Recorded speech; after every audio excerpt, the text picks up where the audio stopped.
Kita bisa duduk bersama majlis di dalam rumahnya bersama-sama mempelajari agama kita ini, dan secara khusus sebagaimana yang disampaikan tadi bahwa sekitar 5 pekan lagi insyaallah kita akan memasuki bulan suci Ramadan.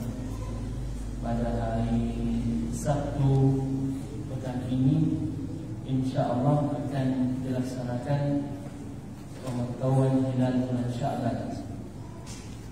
Kemudian sebulan berikutnya kita akan memantau awal masuknya bulan suci Ramadan, memantau hilal. Sehingga tema yang baik untuk kita angkat pada kesempatan ini adalah bagaimana seharusnya kita mempersiapkan diri di dalam menjemput bulan suci Ramadan. Jemaah sekalian yang dirahmati Allah Subhanahu wa taala, tentunya bulan suci Ramadan ini adalah bulan yang merupakan karunia Allah Subhanahu wa taala. Bulan yang Allah hadiahkan untuk kita setiap tahun, menyapa kita agar kita kembali kepada Allah Subhanahu wa taala dalam ketaatan. Selama 11 bulan lamanya jiwa kita ini tertatih-tatih, jatuh bangun dari dosa dan maksiat. Tetapi karena Allah begitu pengasih, penyayang kepada kita, Allah tidak membiarkan kita tenggelam dalam maksiat tersebut. Allah menjadikan untuk kita musim-musim kebaikan. Bulan Ramadan ini hadir dengan nuansa yang imani, seakan-akan mengajak kita untuk kembali. Jangan sampai kita terlena dengan dunia ini yang begitu indah, pintu-pintu maksiat yang selalu terbuka sehingga kita binasa karenanya.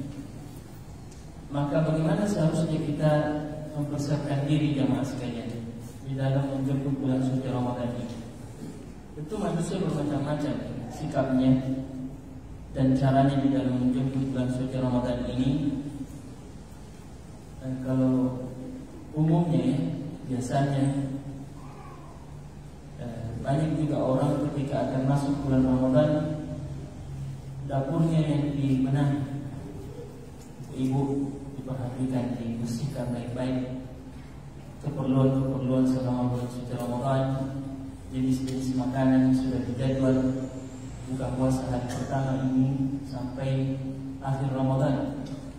Ada juga orang yang sebelum masuk Ramadan sudah mengambil cuti dari kerjanya, tetapi hanya digunakan untuk tidur dan istirahat. Berbagai macam cara jemaah sekalian dilakukan setiap orang, tergantung bagaimana bulan Ramadan itu mengambil tempat di dalam hatinya, seluas apa tempat itu. Karenanya seorang muslim tidak mungkin ya menyia-nyiakan bulan suci Ramadan ini dengan hal-hal yang membuat dia semakin jauh dari Allah Subhanahu wa taala. Bahkan kata Allah Subhanahu wa taala, "Wa fi dzalika falyatanafasul mutanafisun." Untuk yang seperti itulah orang-orang berlomba-lomba, orang-orang beriman berlomba-lomba untuk meraihnya. Dan juga Nabi kita sallallahu alaihi wasallam mengatakan, "If'alul khaira dahrakum." Lakukanlah kebaikan sepanjang tahun, sepanjang hidup kalian. Wa ta'arradu li nafahati rahmatillah, dan carilah selalu hembusan-hembusan rahmat Allah Subhanahu wa taala. Fa inna lillahi nafahatun min rahmatihi yusibu biha man yasha'u min ibadihi. Karena Allah memiliki hembusan-hembusan rahmat, cucuran-cucuran rahmat yang akan menimpa siapa saja yang Dia kehendaki. Dan kita dituntut untuk mencari momentum-momentum tersebut. Tentunya sebagai seorang muslim jamaah sekalian, ketika hadir bulan suci Ramadan, dia bersyukur bersyukur kepada Allah Subhanahu wa taala, dan ini disunnahkan karena musim-musim kebaikan yang berulang-ulang terus nikmat karunia Allah Subhanahu wa taala, musim-musim kebaikan ini. Kemudian juga menyadari bahwa betapa banyak orang-orang yang dahulu dekat dengannya, buka puasa bersama, makan sahur bersama, sekarang sudah tiada, sudah berada di bawah tanah. Nah, kita yang masih diberi kesempatan untuk bertemu dengan bulan suci Ramadan ini, yang mana Allah Subhanahu wa taala utamakan dengan berbagai keutamaan, pantas untuk disyukuri dan memuji kepada Allah Subhanahu wa taala. Berbahagia, silahkan. Orang beriman akan berbahagia kehadiran bulan suci Ramadan. Nabi kita saja setiap kali hadir bulan suci Ramadan menyampaikan kepada sahabatnya, "Ja'akum syahrul Ramadan." Telah datang kepada kalian bulan suci Ramadan, syahrul mubarak, bulan yang berberkah. Ya. Kata Allah alaikum siyamahu, Allah wajibkan atas kalian berpuasa di dalamnya. Tuftahu abwabul jinan, dibuka pintu-pintu surga. Wa tughlaqu fihi abwabul jahim, ditutup pintu-pintu neraka. Ini Nabi sampaikan kepada sahabat setiap kali datang bulan suci Ramadan. Lalu dibuktikan jemaah sekalian sebagaimana dalam hadis Nu'man, ya, bahwa apabila akan masuk bulan Ramadan, orang-orang keluar ke tempat yang terbuka supaya bisa melihat hilal awal masuknya bulan suci Ramadan. Ya tara'una hilal, ya, bahkan keluar bersama pemimpin-pemimpin mereka. Ketika misalnya hari ini 29 Sya'ban, saking rindunya mereka dengan bulan suci Ramadan, keluar semua di sore hari menjelang maghrib hanya untuk memastikan apakah hilal bulan awal bulan suci Ramadan sudah terlihat atau belum. Saking rindunya jemaah sekalian, ya, subhanallah. Bagaimana seorang mukmin tidak bahagia jika pintu langit dibuka, ya. Pintu neraka yang selalu dikhawatirkan tertutup, syaitan yang selalu mengganggunya di dalam beribadah juga dibelenggu. Tahukah kita jemaah sekalian apa maknanya ini semua? Mungkin supaya lebih jelas keutamaannya, ada seorang sahabat namanya Sa'ad bin Mu'adz. Beliau ini ketika mati syahid, Ibnu Umar mengatakan, "Hadzal ladzi tashhadu lahu tashhadu janazatahu 70,000 malak. Tuftahu abwabus sama." Inilah orang yang ketika dia mati syahid dihadiri jenazahnya oleh 70.000 malaikat. Bayangkan 70.000 malaikat. Tuftahu lahu abwabus sama, pintu-pintu langit dibuka. Artinya pada saat ruhnya dicabut, pintu-pintu langit rahmat Allah itu bercucuran saat itu. Ini sebagai keutamaan untuk sahabat Sa'ad bin Mu'adz. Ternyata jemaah sekalian di bulan Ramadan pintu langit ini terbuka bukan untuk satu orang, untuk kita semua. Sehingga pantaslah bagi orang-orang beriman untuk berbahagia. Hanya orang-orang yang berpenyakit hatinya tidak bahagia dengan bulan Ramadan. Dan itu banyak. Ya. Banyak orang yang merasa bahwa bulan Ramadan ini hanya akan mengungkung dirinya dan kebiasaannya. Mungkin selama ini bebas mau tidur, silahkan, mau salat ataupun tidak, semaunya. Tapi ketika melihat orang-orang semua ke masjid, dia juga merasa sakit hatinya karena malu. Orang-orang semua ke masjid, dia tidur. Sehingga kehadiran bulan suci Ramadan hanya akan membuat sempit jiwanya. Ada orang seperti ini jemaah sekalian. Nah, bagaimana cara kita untuk mempersiapkan diri agar kita bisa memaksimalkan bulan suci Ramadan jemaah sekalian, agar tidak sia-sia Ramadan ini hadir dan berlalu begitu saja? Ada biasa kita dengar ceramah bahwa bulan Ramadan ini adalah bulan untuk melatih diri supaya bisa giat beribadah. Nah, sebenarnya ini menurut saya perlu diluruskan. Kenapa? di dalamnya bercucuran rahmat Allah Subhanahu wa taala, ampunannya. Pintu-pintu langit terbuka, pintu surga terbuka, pintu neraka tertutup. Seharusnya bulan suci Ramadan tidak dijadikan untuk latihan. Latihan itu sebelumnya, sebelum masuk Ramadan. Masuk Ramadan baru kita habis-habisan, ya. Seperti petinju, ya. Jangan nanti mau naik ke ring baru mau latihan di atas.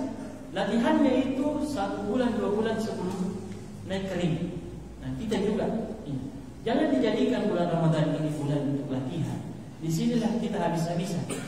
Makanya ada dahulu kalangan para salaf, seorang pembantu dijual oleh majikannya lalu dibeli oleh majikan yang lain. Ketika akan masuk bulan suci Ramadan, dia melihat majikannya sibuk mempersiapkan segala sesuatu. Dapurnya dibenahi, ya. Makanan-makanan disiapkan. Pembantu ini heran, lalu mengatakan, ada apa ini? Kenapa sibuk sekali orang-orang? Kenapa sibuk sekali?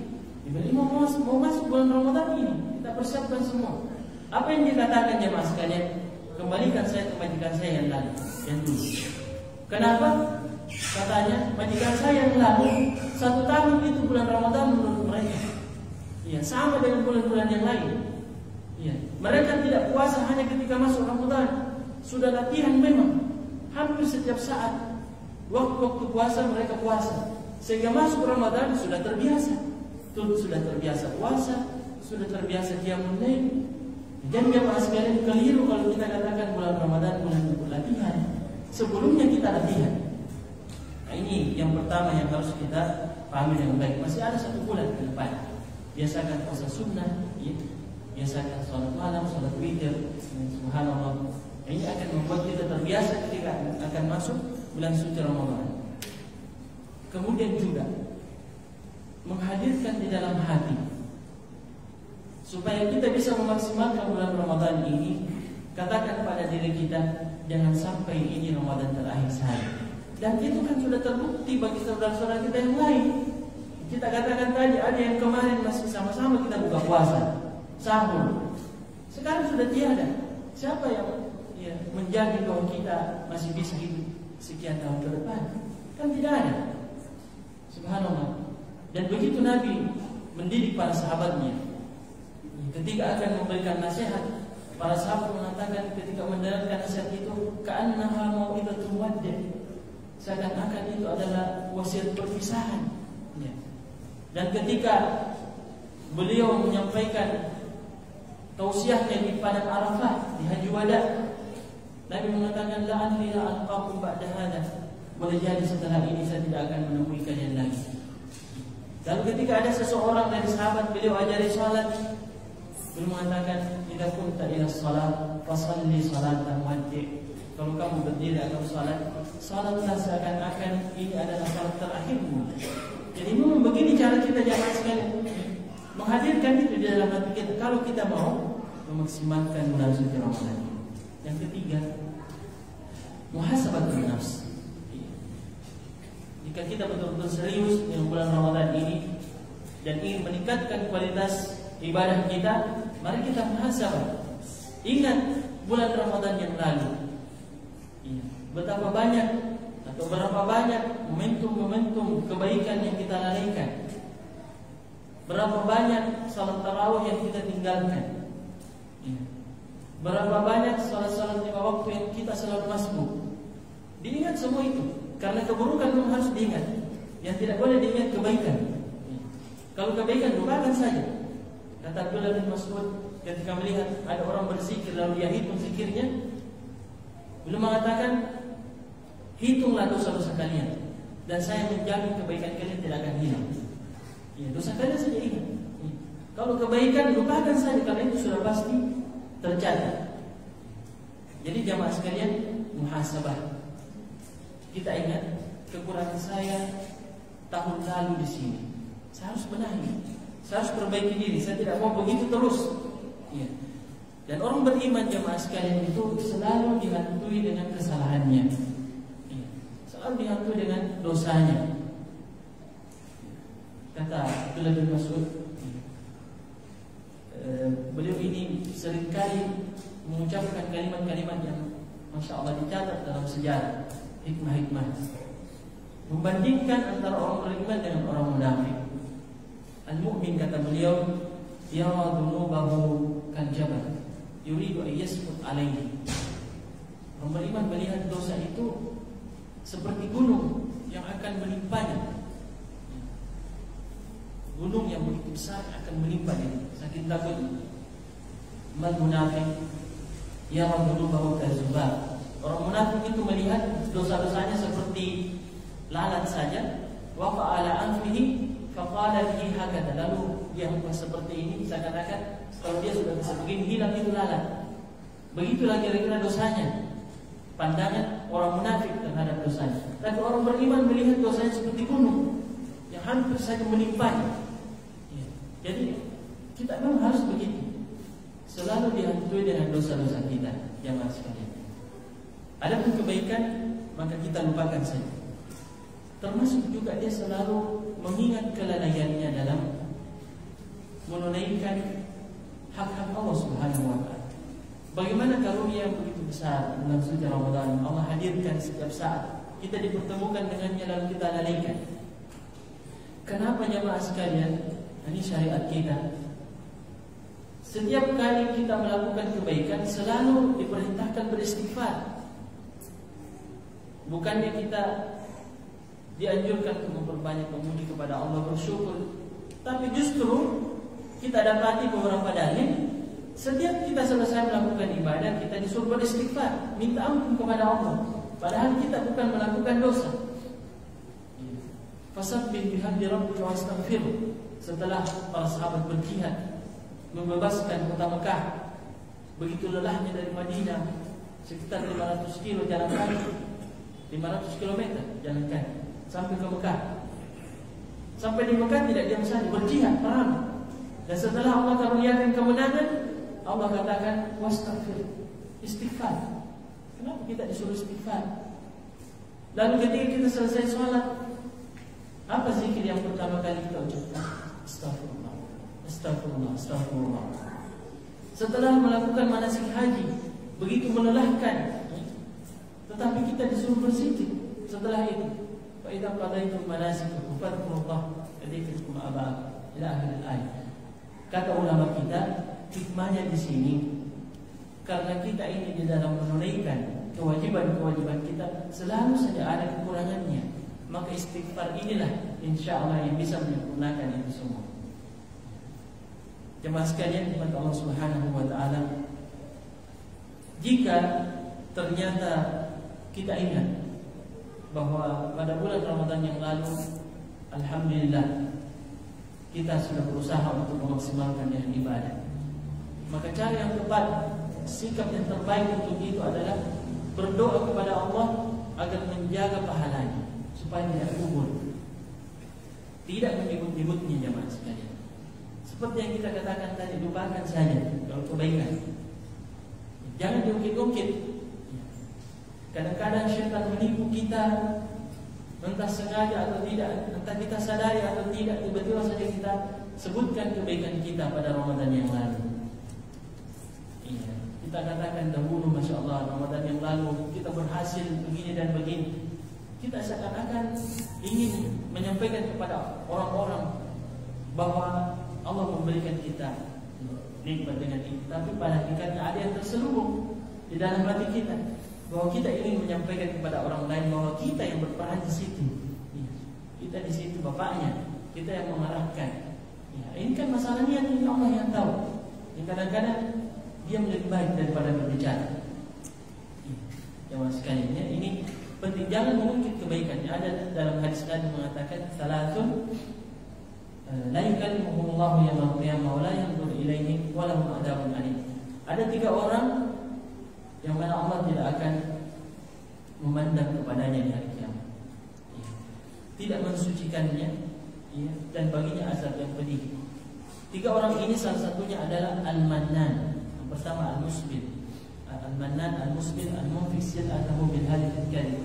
Al-Mannan itu adalah orang yang selalu menyebut-nyebut kebaikannya. Dan kan ada juga dalam surah Al-Baqarah, ya, ayyuhalladzina amanu la tubtilu shadaqatikum bil manni wal adha. Wahai orang-orang yang beriman, jangan kalian gugurkan pahala sedekah kalian bil man. Apa itu al-man? Dan pasti dari kata al-manan juga. Suka mengungkit-ungkit, menyebut pemberian kita. Jadi kalau ada kebaikan, tutupi dia, lupakan dan minta kepada Allah. Ya, dahulu para salaf, para pendahulu kita yang saleh, ketika 6 bulan sebelum masuk Ramadan, mereka sudah meminta, Allahumma ballighna Ramadan, ya Allah, sampaikan kami dengan bulan Ramadan, pertemukan kami dengan bulan Ramadan. 6 bulan setelah Ramadan, Allahumma taqabbal minna, ya Allah, terima dari kami amalan-amalan kami. Itu mereka lakukan, ya, saking khawatirnya dengan ibadah-ibadahnya, jemaah sekalian. Kiat yang lain agar kita bisa memaksimalkan bulan suci Ramadan, dan ini yang paling penting, yaitu membenahi jiwa kita, bersihkan hati kita dari noda-noda dosa, banyak bertobat dan beristighfar. Kenapa jemaah sekalian? Karena dosa-dosa itu adalah penyebab utama kita terhalangi dari taufik Allah Subhanahu wa taala untuk memaksimalkan bulan Ramadan. Yang diberi taufik itu kan hanya orang yang bersih hatinya. Yang diberi kemudahan untuk melakukan kebaikan-kebaikan, dibukakan pintu-pintunya, hanya orang-orang yang bersih hatinya. Makanya orang-orang saleh, bahkan para nabi, coba kita lihat rahasia yang terkandung dalam doa-doa para nabi. Di situ kita akan melihat bahwa ternyata memang taufik dan inayah itu hanya datang kepada orang-orang yang bersih hatinya. Ya, seperti doa Nabi kita, ya, Nabi Sulaiman alaihissalam, ketika meminta kerajaan, apakah beliau langsung memintanya kepada Allah Subhanahu wa taala? Ternyata tidak. Beliau meminta ampun kepada Allah Subhanahu wa taala. Rabbi firli, ya Allah, ampuni saya. Wa habli mulkan la yanbaghi li ahadin min ba'di. Ampuni saya. Minta dulu supaya dibersihkan diri. Barulah setelah itu meminta kerajaan yang tidak pantas kecuali untuk dia. Akhirnya Allah berikan. Begitu juga ketika Nabi mengajari istrinya Aisyah radhiyallahu taala tentang doa yang paling afdal dibacakan ketika kita mendapati malam Lailatul Qadar. Coba kita lihat jemaah sekalian, Lailatul Qadar itu kan saat-saat istijabah, doa kita akan diterima oleh Allah. Kalau dipikir-pikir, kita kan semua bercita-cita hanya ingin masuk surga, selamat dari neraka. Tapi kenapa bukan itu yang diajarkan oleh Nabi kepada Aisyah radhiyallahu anha? Tetapi justru diajari doa untuk beristighfar. Nabi ajarkan kepada Aisyah radhiyallahu anha agar untuk banyak istighfar, agar dibersihkan hatinya, jiwanya dari dosa. Kenapa?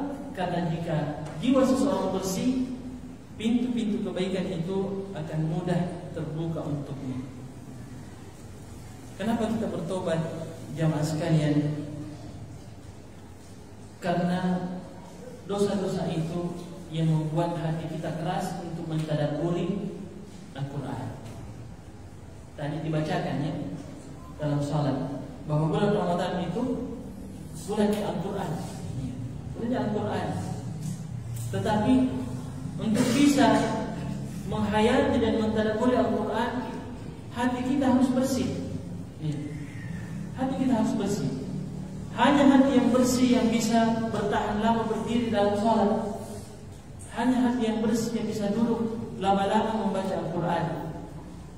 Makanya ada riwayat dinisbatkan kepada Utsman bin Affan radhiyallahu taala anhu bahwa beliau mengatakan, "Lau tahurat qulubukum lama syabi'at min kalami rabbikum."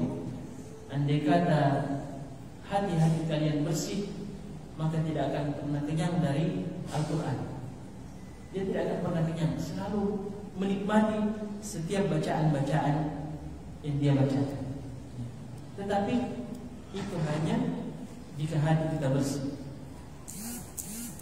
Kenapa kita harus bertobat dan beristighfar jemaah sekalian? Karena ternyata kalau kita perhatikan, banyak beristighfar itu adalah manzilah, kedudukan setiap orang, derajat setiap orang. Beruntunglah orang yang di hari kiamat banyak mendapati lembaran-lembaran catatannya tertulis istighfar. Kalau kita perhatikan, sebenarnya siapakah yang paling banyak istighfarnya? Pelaku dosa atau orang-orang saleh? Ternyata masih lebih banyak istighfarnya orang saleh. Kalau dipikir, seharusnya pelaku dosa dan maksiat yang banyak-banyak beristighfar. Tetapi justru orang-orang saleh yang paling banyak beristighfar. Kenapa bisa begitu? Bahkan Nabi kita, teladan terbaik kita, jarang lisannya ini tidak basah dengan istighfar. Itu karena istighfar adalah manzilah, kedudukan setiap orang di sisi Allah Subhanahu wa Ta'ala. Ibnu Qayyim al-Jauziyah rahimahullah mengatakan bahwa istighfar dan tobat itu awal manazil sa'irin ila rabbihim wa awsatuha wa akhiruha. Istighfar ini seakan-akan langkah awal orang saleh, pertengahan dan akhir. Seakan-akan hidupnya orang saleh memang istighfar. Jadi bukan hanya pelaku dosa dan maksiat yang beristighfar. Yang paling banyak beristighfar adalah orang-orang saleh. Kenapa kita bertobat ya Mas sekalian? Karena dosa itu melukai kita, melukai jiwa kita. Bagaimana caranya melukai jiwa kita? Kata ulama kita, dia menghalangi dari kekhusyuan dalam salat. Ada orang yang mengatakan, saya ini sekalipun berbuat dosa, tapi masih rajin pergi salat. Alhamdulillah tidak puasa selama Ramadan, tapi dosa juga berjalan. Dikatakan kepadanya, bukankah hati yang selama ini khusyuk, ada rasa takut, sekarang hilang nikmatnya beribadah. Kalau selama ini Anda bisa menangis dalam salat, kenapa sekarang tidak bisa menangis? Betul, Anda salat bersama-sama, Anda juga puasa, tapi kan sebelum Anda berbuat dosa Anda bisa menangis. Kenapa sekarang tidak bisa menangis? Karena dosa itu melukai hati kita jamaah sekalian, melukai jiwa kita. Berikutnya, kiat untuk bisa memaksimalkan bulan Ramadan adalah bahwa sebelum masuk Ramadan, mari kita memperbaiki niat. Apa maksudnya dengan niat ini jamaah sekalian? Bahwa ternyata taufik dan inayah Allah agar kita memaksimalkan Ramadan tergantung apa yang sekarang ada di dalam hati kita. Coba kita sejenak perhatikan, gambarkan Ramadan yang akan datang. Bagaimana kita akan melalui malam-malamnya? Bagaimana kita akan melalui siangnya? Ada orang yang mulai saat ini sudah dia jadwal, insya Allah tiap hari 1 juz minimal. Malamnya mulai jam sekian sampai jam sekian, setelah baca Quran, baca buku. Sudah dijadwal. Saat ini jamaah sekalian, Allah melihat apa yang tergambarkan di dalam hati kita tentang Ramadan. Karena inayah dan taufik itu tergantung ketulusan kita. Kan ada orang yang sebelum masuk Ramadan dia sudah lewati Ramadan, hatinya sudah lewat, dia lewat pinggir, dia tidak lewati Ramadan. Jadi bukan persoalan jasad kita ini bertemu dengan Ramadan, tapi hati kita ini menyatu dengan bulan Ramadan atau tidak. Kan ada orang yang bulan Ramadannya sama dengan bulan-bulan yang lain, tidak dipungkiri. Bahkan yang lebih parah dari itu merasa tertekan di bulan Ramadan. Waliyahillah. Ada orang seperti itu, sehingga memang dia tidak terlalu mengharapkan Ramadan ini. Hatinya sudah selesai bulan Ramadan, sudah selesai Lebaran. Padahal seharusnya bulan Ramadan ini memiliki tempat yang paling luas di dalam hati kita jemaah sekalian. Berikutnya adalah berdoa, meminta kepada Allah, karena kita ini lemah, tidak berdaya. kecuali dengan pertolongan Allah Subhanahu wa taala. Allahumma a'inni ala dzikrika wa syukrika wa husni ibadatik. Memintanya dengan ikhlas, dipertemukan dengan bulan Ramadan, diberikan kesehatan, ya, kekuatan untuk memaksimalkan dengan ibadah. Sebelum yang terakhir, asyauq. Apa itu asyauq? Ini juga mungkin perlu kita tanyakan pada diri kita. Ada tidak kerinduan di dalam hati kita untuk bertemu dengan bulan Ramadan? Atau tidak ada juga ini? Ya. Kenapa? Logikanya begini. Ya. Ada sebuah pepatah Arab, begini bunyinya. Wa man labba nida'a hadidihi biduni syauqin yahduhu fa huwa baridun samj da'wa mahabbati la ta'malahu. Kalau ada orang memenuhi ajakan kekasihnya tapi bukan karena sebuah kerinduan, maka dia hanya akan dingin, ya. Tidak ada semangat. Betul dia bertemu tapi dingin. Kan begitu juga kalau memang orang tidak rindu dengan Ramadan, masuk Ramadan tidak ada semangat. Tapi kalau sebelumnya sudah ada kerinduan, sudah lama dirindukan, seperti tamu yang sudah lama kita persiapkan diri kita, ya, kita persiapkan di rumah kita apa yang dengannya kita bisa jemput, ketika datang kita maksimalkan, kita jamu dengan baik. Beda dengan orang yang memang tidak ada di persiapannya, tidak merindukan dengan bulan suci Ramadan. Ini juga terkait dengan taufik, bagaimana kita akan maksimalkan Ramadan. Makanya Nabi Musa alaihissalam, ya, kenapa ketika kembali, ya, dan bersama pasukan yang ikut dengan beliau tidak mau kalah dengan pasukannya, ya. Allah Subhanahu wa taala mengatakan, "Wa ma ajalaka an qaumika ya Musa?" Apa yang membuatmu mendahului kaummu begitu cepat? Dia datang menghadap kepada Allah. Dia katakan, "Wa ajiltu ilaika rabbi litarda." Aku bersegera ya Allah menghadap kepadamu agar engkau ridha kepadaku. Pesannya di sini jamaah sekalian, jika ada kerinduan, di situ ada taufik dari Allah Subhanahu wa taala. Makanya saya katakan, sekarang kita lihat apa yang ada di dalam hati-hati kita. Apakah ada kerinduan itu atau tidak?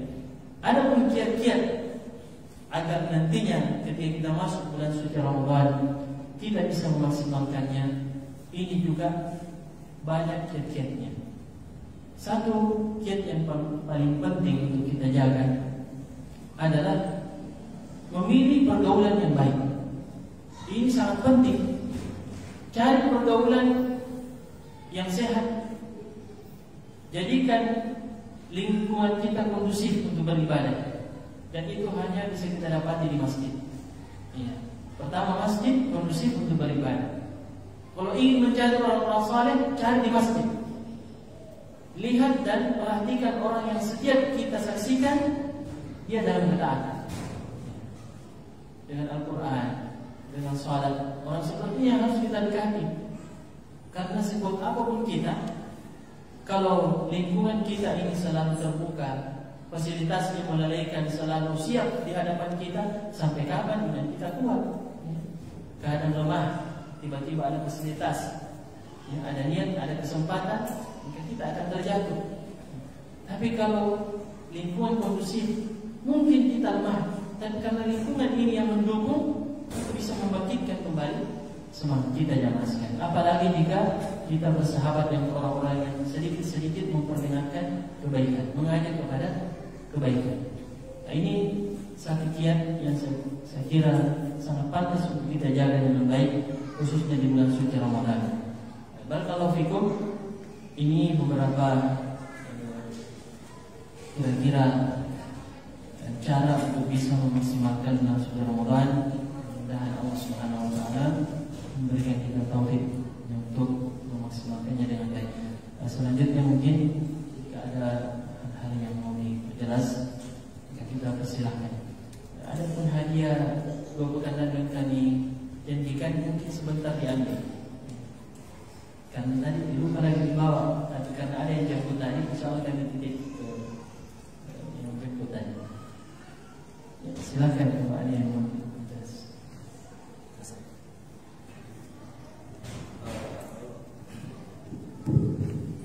Assalamualaikum.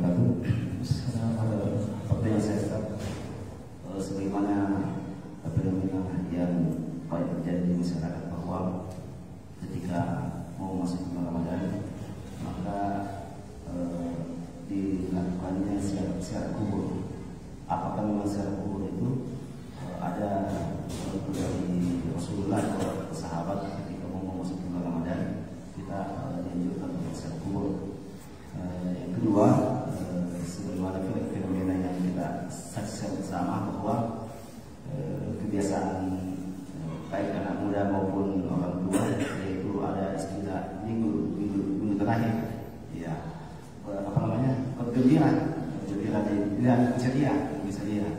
Apakah hal tersebut tidak apa dilakukan atau seperti bagaimana mungkin kalau kita? Ya, terima kasih. Untuk pertanyaan yang pertama, ziarah kubur.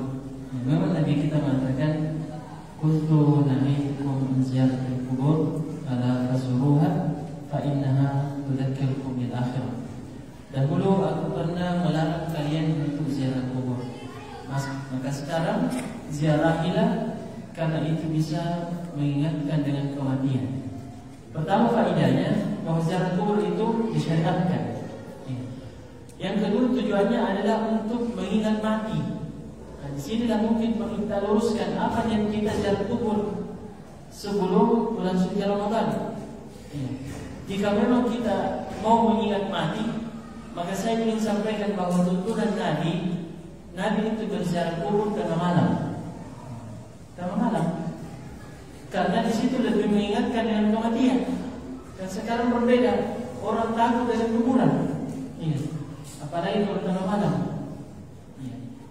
Ini disebutkan dalam riwayat bahwa Aisyah radhiyallahu taala anha pernah tidur, lalu Nabi meninggalkannya, pergi. Nabi ikut ternyata di belakang, menjauh, ingin mengetahui Nabi kemana. Tengah malam, ternyata pergi ke kuburan berziarah. Berziarah yang tujuannya mengingat kematian. Bagaimana nanti kondisi kita kalau sudah tengah malam seperti itu, sendirian dan turun hujan? Itu yang dipikirkan. Kami alhamdulillah waktu masih di Arab Saudi, kami mengubur jenazah itu jam-jam 1 malam. Kalau kita kan di sini takut kalau malam-malam, di sana jam 1 malam kita pergi mengubur jenazah dan banyak sekali yang hadir. Luar biasanya, karena sekalipun kita jumlahnya ratusan, tidak ada suara kami dengar. Kalau kita sekarang pergi mengubur jenazah, luar biasa itu pembicaraan sambil menimpun jenazah dengan tanah, pembicaraan kadang hal-hal yang sifatnya duniawi, suara tidak bisa dijaga. Kalau di sana tengah malam kita pergi mengubur jenazah, tidak ada suara sama sekali kita dengar sampai selesai. Jadi ini yang perlu ditanyakan, apa tujuan kita ziarah kubur dan mengkhususkan sebelum Ramadan. Seharusnya ziarah kubur itu setiap saat. Kapan kita merasa lemah iman, ziarahi kubur. Karena Nabi mengatakan, akhtiru dzikra hadhil lazat. Perbanyaklah mengingat yang membinasakan semua kenikmatan, yaitu kematian. Orang yang mengingat mati hilang semua kenikmatannya. Hilang semua kenikmatan yang ada di hadapannya. Karena dia yakin bahwa kematian itu pasti akan dihadapi. Dan orang kalau tidak husnul khatimah, su'ul khatimah. Kalau tidak mendapatkan nikmat kubur, azab kubur. Kalau tidak 1000 tahun, 2000 tahun, 3000 tahun akan berada di alam kubur sebelum terjadi hari kiamat. Dari zamannya Nabi Adam sampai sekarang sudah berapa ribu tahun. Yang meninggal sejak saat itu sekarang masih di alam kubur. Nah kita ini kalau wafat, tidak ada yang tahu jamaah sekalian berapa lama kita di alam kubur. Itulah tujuan kita ke sana. Sehingga kalau kita mengkhususkan hanya sebelum Ramadan, ini masih perlu diluruskan. Kita katakan datangi setiap saat, setiap iman kita lemah. Justru yang dipertanyakan apa niat kita ke situ. Orang yang sudah wafat itu hanya 2 kondisinya. Kalau tidak mendapatkan nikmat kubur, azab kubur, sehingga tidak ada lagi kaitannya dengan kita yang masih hidup. Yang mereka butuhkan doa kita. Apa gunanya kita ziarah kubur sekali setahun tapi tidak pernah doakan? Tapi orang yang di rumahnya mungkin dia jarang menziarahi keluarganya yang sudah wafat, terutama orang tuanya, tapi tiap malam dia doakan. Sekarang yang dibutuhkan orang tua kita khususnya adalah doa-doa kita jamaah sekalian. Dan disinilah orang yang paling ikhlas dalam berbakti kepada orang tuanya, karena tidak ada yang tahu dia doakan atau tidak. Ini kebaikan yang luar biasa. Kalau mereka masih hidup, bisa saja orang bersaudara ini berlomba-lomba menampakkan kebaikannya, karena ada hal-hal sifatnya duniawi yang kita inginkan. Tapi kalau sudah wafat, di sinilah kita lihat siapa anak yang paling berbakti. Jadi ini perlu diperhatikan ya. Yang kedua tentang akhir pekan terakhir. Iya. Nah, ini subhanallah, kita lihat ya, di berita-berita itu orang yang keluar malam-malam pekan terakhir. Banyak di antara mereka yang betul-betul terakhir pekan itu dia hidup di dunia. Alhamdulillah. Terakhir katanya seakan-akan masuk bulan Ramadan tidak bisa lagi balap-balapan. Masuk bulan Ramadan tidak bisa lagi pergi ke tempat-tempat ini. Iya, sudah sunyi, ya, sudah sepi tempat-tempat rekreasi kalau bulan Ramadan. Akhirnya dihabiskan sebelum Ramadan. Ada yang pulang dengan jenazah. Kan seperti itu. Iya. Bagaimana kira-kira menurut kita jamaah sekalian? Kalau kita keluar begitu, ya, ternyata kita wafat di situ. Apakah orang akan menceritakan kita dengan cerita-cerita yang baik? Tidak akan. Yang menjadi pembicaraan apalagi akhir pekan itu sudah meninggal. Iya. Kan tidak enak didengar. Yang enak itu masya Allah berjalan ke masjid, tiba-tiba malaikat menjemputnya. Iya. Pulang dari masjid, tapi pulang dari tempat rekreasi. Iya. Pulang dari tempat ini dan meninggal. Alhamdulillah. Ya, kita sebenarnya jamaah sekalian yang memantik pembicaraan orang melalui perbuatan kita. Bagaimana nanti orang-orang membicarakan diri kita saat inilah ketika kita hidup? Ya. Karena setiap kita adalah saksi. Ya. Nabi pernah melihat ada jenazah, ya, yang lewat di depannya, lalu orang-orang memujinya. Ya. Nabi mengatakan wajibat, wajibat, wajibat. 3 kali mengatakan wajib, telah wajib. Lalu ketika ada jenazah yang lewat lagi, Nabi ulangi kata-kata yang sama, wajibat, wajibat, wajibat. Sahabat mengatakan, apa maksudnya ya Rasulullah wajibat? Beliau mengatakan, ada pun yang kalian puji, ya, jenazah yang lewat itu lalu kalian sebut-sebut kebaikannya, telah wajib baginya surga Allah Subhanahu Wa Taala. Dan jenazah yang lewat lalu kalian mencelanya, ya, menyebutkan semua keburukannya, telah wajib juga baginya neraka. Dan Nabi mengatakan, antum syuhada'ullahi 'alal ardh. Kalian adalah para saksi Allah di muka bumi ini. Makanya saya katakan tadi, kita yang memantik pembicaraan orang nanti saat-saat setelah kita dikubur. Orang mau berbicara tentang kita, kita sendiri yang membentuk pembicaraan itu sesaat sebelum kita wafat. Terutama kematian kita.